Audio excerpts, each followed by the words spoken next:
Good evening. Welcome to Left, Right and Centre. I'm Vishnu Shom. On the programme tonight, the hijab is not an essential religious practice is what the Karnataka High Court said as it backed a ban on hijabs in classrooms today, weeks after violent protests in many parts of the state against the restriction. Already there are objections to that order, with a petition being filed in the Supreme Court to stay it.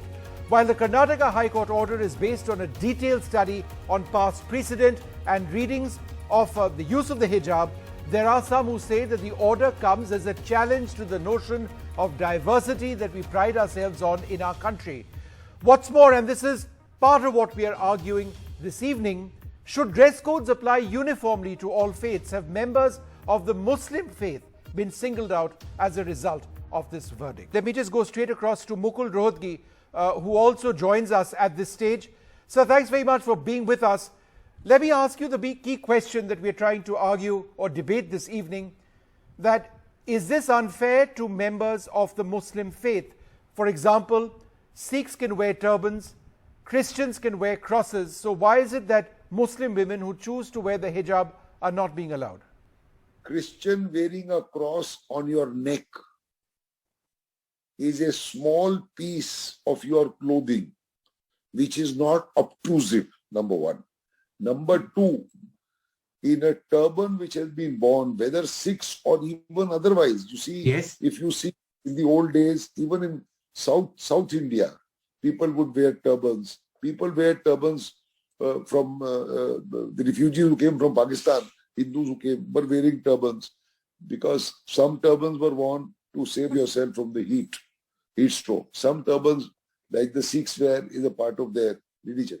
But they are not obtrusive, or they are not, occasioned by suddenly in the last 2 or 3 months, it's suddenly come up. I want to understand. Sikhs have been wearing turbans for 500 years. Other people wear turbans. In other parts of the world also turbans are worn. Look at Nigeria, look at caps and so on and so forth.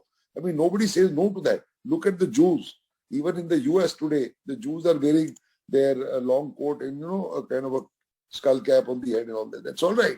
But the way this has happened and it has kind of blossomed, so to say, suddenly in schools, in a particular area, it was really, according to me, some unseen hand, right, or an unseen wedge. But sir, just one point, you've mentioned that in your opinion, the hijab is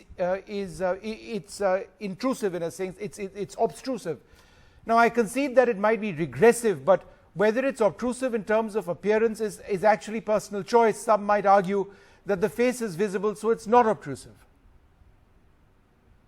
Yeah, Vishnu, no problem. Please wear it to the marketplace. Burqas have been worn in this country and other countries in West Asia for hundreds of years. Yes. Even today it is worn. There's no problem. But why must you do it in school? Why must you do it in a school? That's my problem. See, let us not blow this case out of all proportion. Simple case was, can you, in violation of a school uniform, of an atmosphere of discipline and study, carry this to school, which creates and distorts the way you study? It leads to other ideas which are divisive. It leads to lack of cohesion. Stuff like that. That's the only issue. We are not on larger issues that can you wear it to a marketplace. People have worn hijabs and burqas to a marketplace over hundreds of years, thousands of years. If you remember, France has banned it. But yes, they have a different scenario. We are not on that.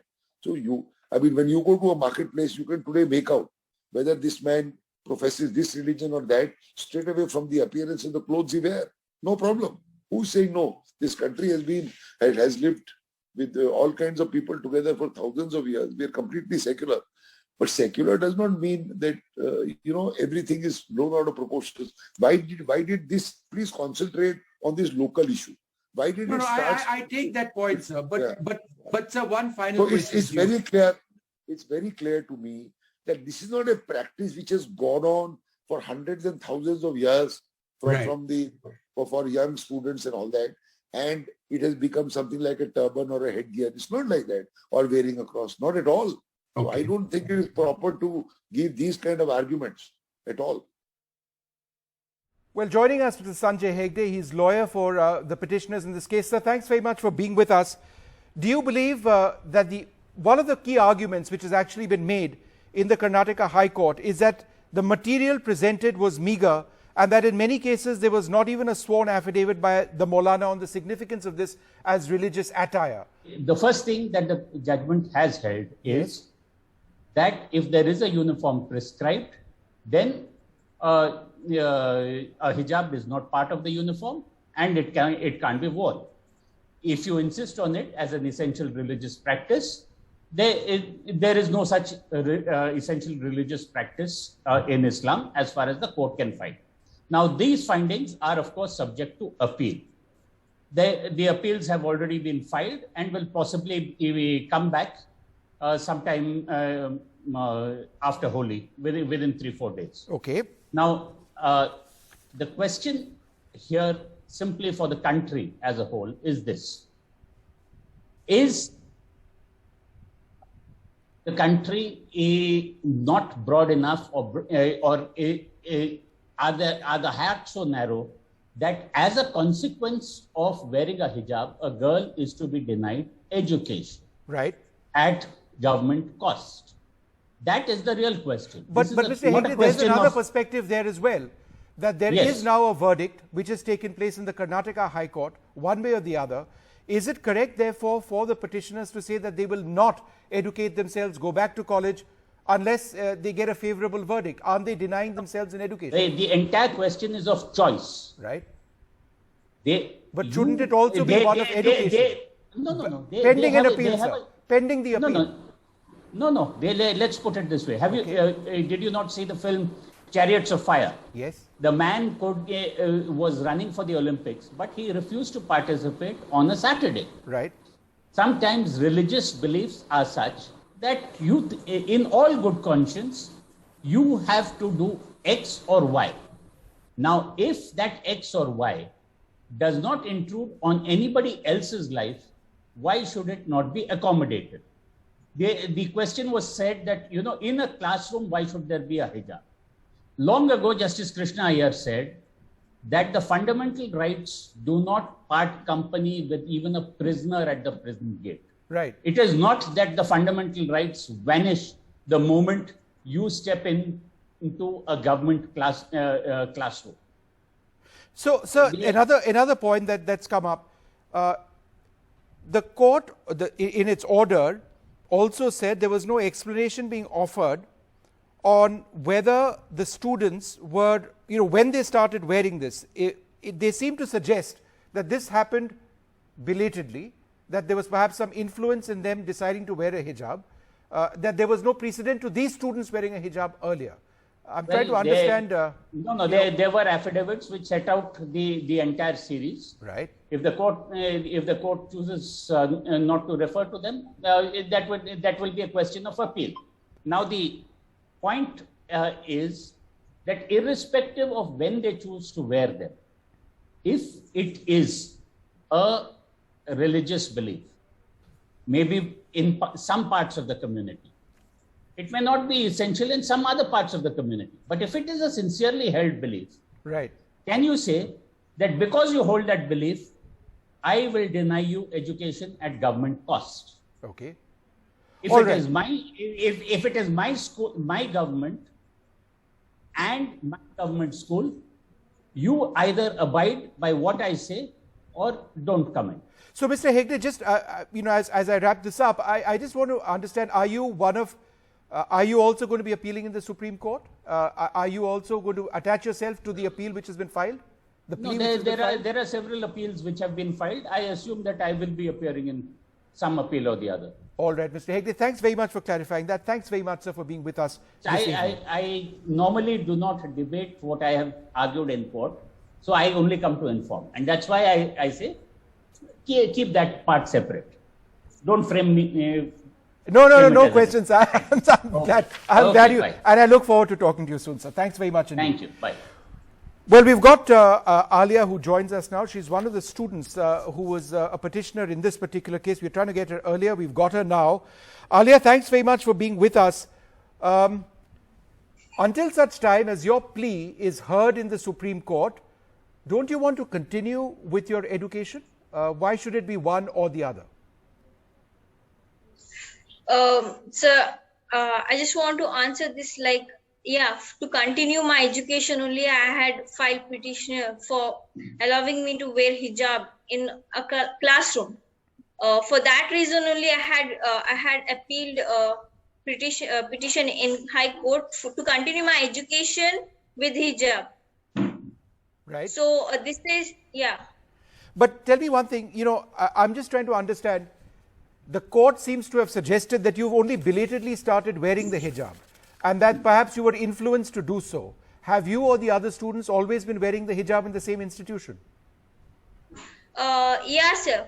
I can tell you for a moment we were not wearing because the same issue was arising in the college that they were not allowing us to wear hijab and they used to send us directly outside the college. So when we told our parents about this, so I already have told this several times, but I just want to repeat it. When we told that our parents about this, so they told us, let's clear this. We'll come to the college and speak to your principal and we'll let them know why you're wearing hijab. So in the same college, my seniors used to wear the hijab and they had no problem. They used to wear inside the class also. So when it came to us, they are like, no, you can't wear hijab inside the classroom. No, but were you, Alia, the other point which has been mentioned is that you or some of the other students, petitioners, were influenced by certain political groups. Is that correct? We did not go to approach any political group, but at the time when our parents already came, came more than 3-4 times to the college and asked a principal to allow us to wear hijab and let us go inside the class, but we got no positive response. Our parents got no positive response. At that time, our parents and we approached Campus Front of India, which is a student union, and it's not a political union or something. It's a student union which helps students in many ways. Like we know them from past many years, but I'm not the part of them or I'm a member of them, but I know them from many years, and our parents approached them because they have helped many girls, and sure. Yeah. Alia, do you believe that you're being, do you believe that it's somewhat unfair that, you are not being allowed to wear the hijab while there are other students of different faiths who can wear whatever religious attire? A Sikh can wear a turban, a Hindu woman can wear a scarf over her head if she wants, a Christian can wear a cross. Do you believe that this is the saddest part of this? Yeah, we can see when they're telling that it's because of uniformity and it's a college, it's not your madrasa or something that you'll go and wear your hijab.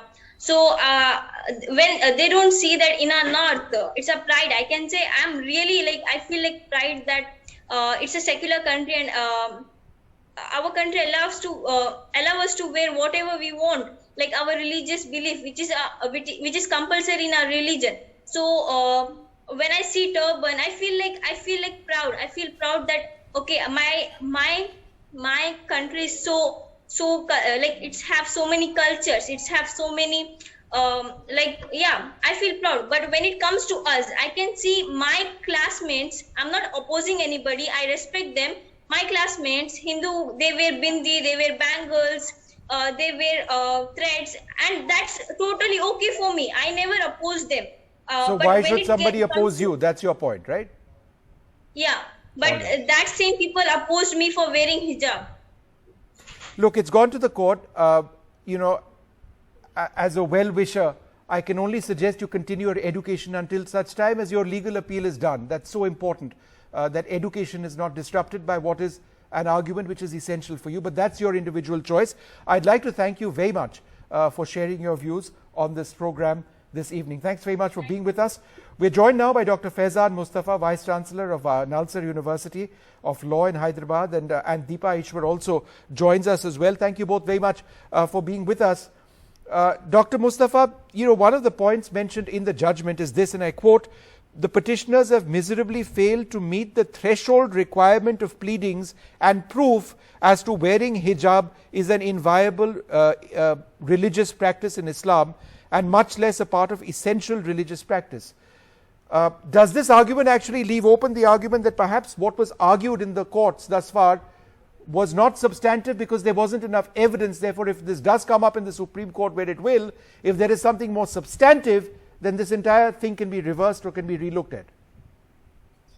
Vishnu, I would like to say that the problem is not with the High Court. It is with the Supreme Court's earlier judgments on essential religious practices.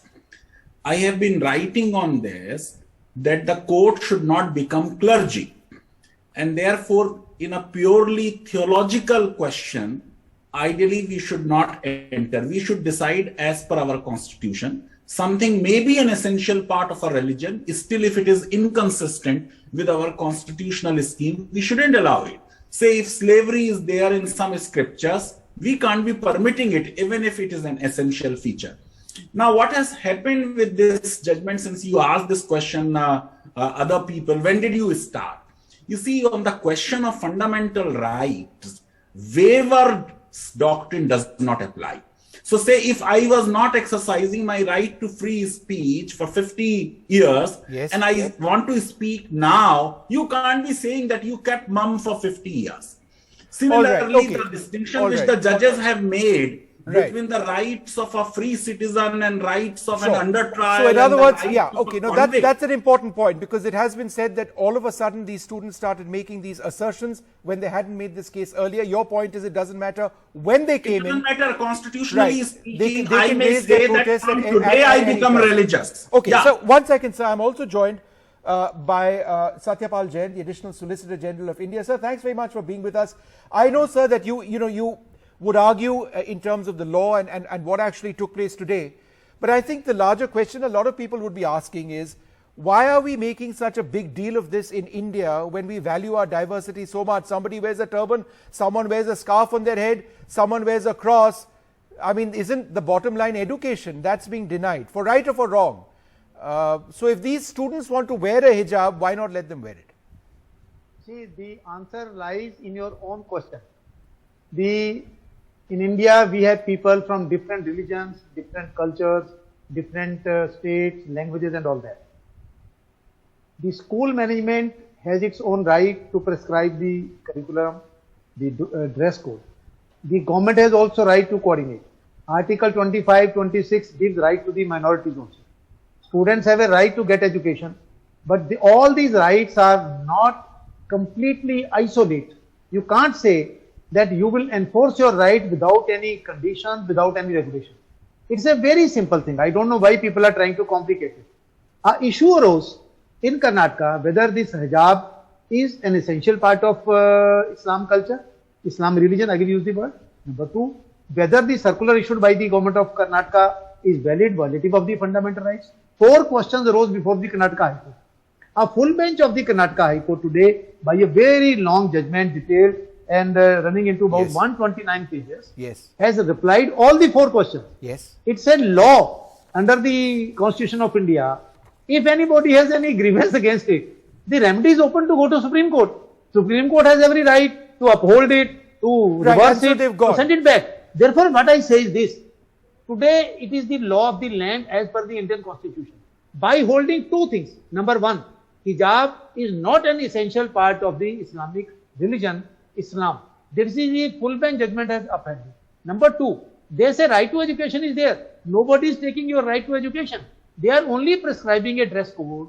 And as per the Karnataka High Court, full bench, the state government or all the authorities have a right to prescribe the dress code, which they have done, which has been upheld by the full bench of the court. I am surprised. All those people who have been asking their opponents, abide by the court judgment, go to the court, even the Ram Mandir dispute, Babi Masjid dispute and all those things, have been saying, please accept the verdict of the court. Now the verdict of the court has come. You have every right to go to Supreme Court. Why to ask?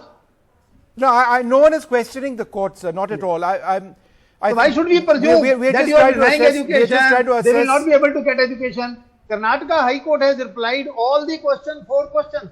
4 questions were framed. If you read the judgment detail, I am having the judgment with me. No, I've read it, sir. I mean, I've read most of it. Unanimous judgment by the full bench. Unanimous. Yeah. No, fair enough, sir. View. Fair enough. Deepa, let me come to you first. Again, the question is similar. Does this necessarily have to become such a big issue when some would suggest it's an issue of personal choice? That why are we limiting this to what a uniform should or should not be? No, I was just listening to what my, my panelist Alia was saying. So I'm as proud as she is in being part of a country with so many diverse cultures. So having said that, I'm somebody who fought for my beliefs a couple of years back. So I completely understand what it means. But at the same time, we should not be, keeping apart the fact that every institute has its own norms. Every institute needs to run on equal terms. So there has been a lot of comparison against hijab, against children, students wearing a bindi or bangles and scarf. But I really do not know whether it is a genuine comparison, because a hijab is a complete attire in itself. And when you actually compare that with a bindi or a bangle that someone else wears, or just a cross on the neck, I'm not sure how that comparison is actually genuine. It's not fairly balanced is what I feel. It is always better that you do not, your appearance it's not very suggestive of your community when you're in an educational institute. If the institute has its own policies, its own... But Deepa, a turban is a symbol of faith for members of the Sikh community. It is overt, as is the hijab, right? And we don't question a Sikh boy.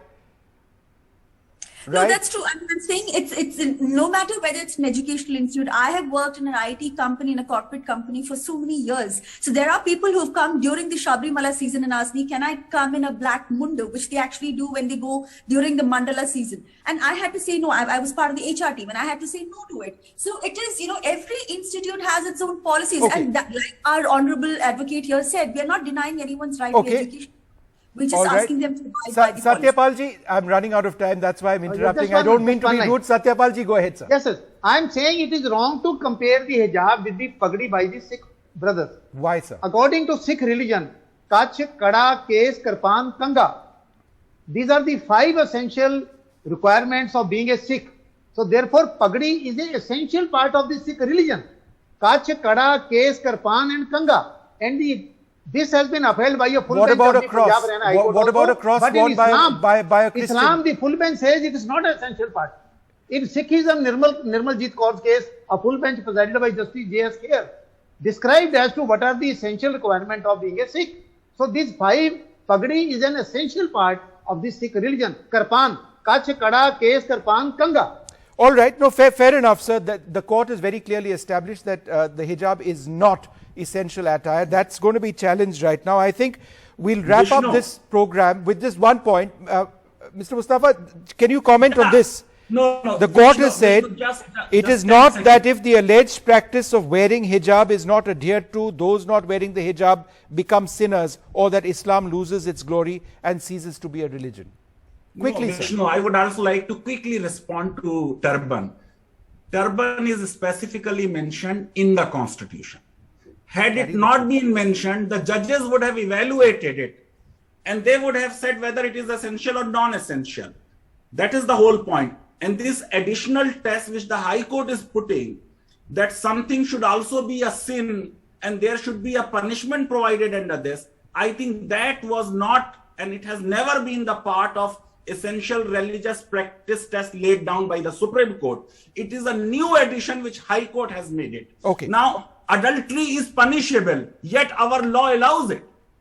All right. You can't be saying that let us have punishment for adultery. You can't be doing that. Okay. Just because Quran prescribes Faizan Saab, I need to wrap this up because I'm out of time, but we are looking at this very closely at 9:30 p.m. as well with Nidhi and No Spin. I have a couple of comments from viewers which have come in. Dhruvo Ghosh writes, it's the right judgment where the dress code has been prescribed by the institution, no hijab and no saffron-clad women and men. Devraj says we can't say that the dress code should apply uniformly to all faiths. If a dress code is an essential religious practice by the respective religious text, then there should be relaxation. A couple of comments over there. Out of time on Left, Right and Centre this evening. I'll be back tomorrow. Till then, goodbye.